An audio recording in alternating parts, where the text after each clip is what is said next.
বাকি কোনো অন্য কার্যকরী ক্রিয়া নেই, এটিকে আমাদের মনে রেখে চলতে হবে। আচ্ছা, সূর্য পূর্ব দিকে ওঠে, এটি কি চিরসত্য ঘটনা? তাহলে the sun rises in the east.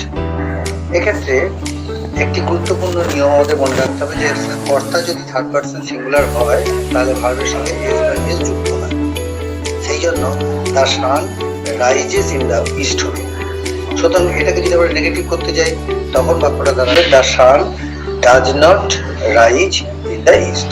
অর্থাৎ অক্সিলারি ভার্ব ডু এলো, কিন্তু যেহেতু দ্য সান এটি একটি থার্ড পারসন সিঙ্গুলার নাম্বার, সেই জন্য ভার্বের সঙ্গে এস বাই এস যোগ হয়ে গেল, সেটি ডু এর সঙ্গে যোগ হয়ে ডাজ হয়ে গেল।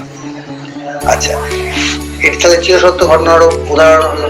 এরপরে আমরা বলতে পারি কোনো কাজ যদি প্রতিদিনের অভ্যাস বোঝায় তাহলেও প্রেজেন্ট ইনডেফিনিট টেন্স হয়।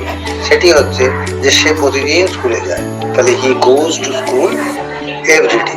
তাহলে হি এর পর গো ভার্বের সঙ্গে ইএস যোগ হয়ে গেল, ওটাকে নাবাচক করতে গেলে ডাজ ব্যবহার হবে, he does not go to school every day. আচ্ছা, এক্ষেত্রে আরেকটা জিনিস আমাদের মনে রাখতে হয়, সেটা হচ্ছে এই টেন্সে ইন্টারোগেটিভ সেন্টেন্স তৈরি করা। যেমন প্রথম বাক্যে আমি ভাত খাই, এক্ষেত্রে দেখো সাহায্যকারী ক্রিয়া হচ্ছে ডু, সুতরাং ডু আই ইট রাইস বলে কোশ্চেন মার্ক দিতে হয়। দ্বিতীয় বাক্যে সূর্য পূর্ব দিকে ওঠে, এটা আমরা যদি নাবাচক করি সেটা অর্থহীন হয়, কিন্তু এটা ফরম্যাটটা বোঝাবার জন্য এরকম বলা যেতে পারে does the sun rise in the east বলে জিজ্ঞাসা। আর তৃতীয় বাক্যে যে প্রতিদিন স্কুল যায় এই কথার জিজ্ঞাসাবোধক ভাবে does he go to school বলে জিজ্ঞাসা ছিল।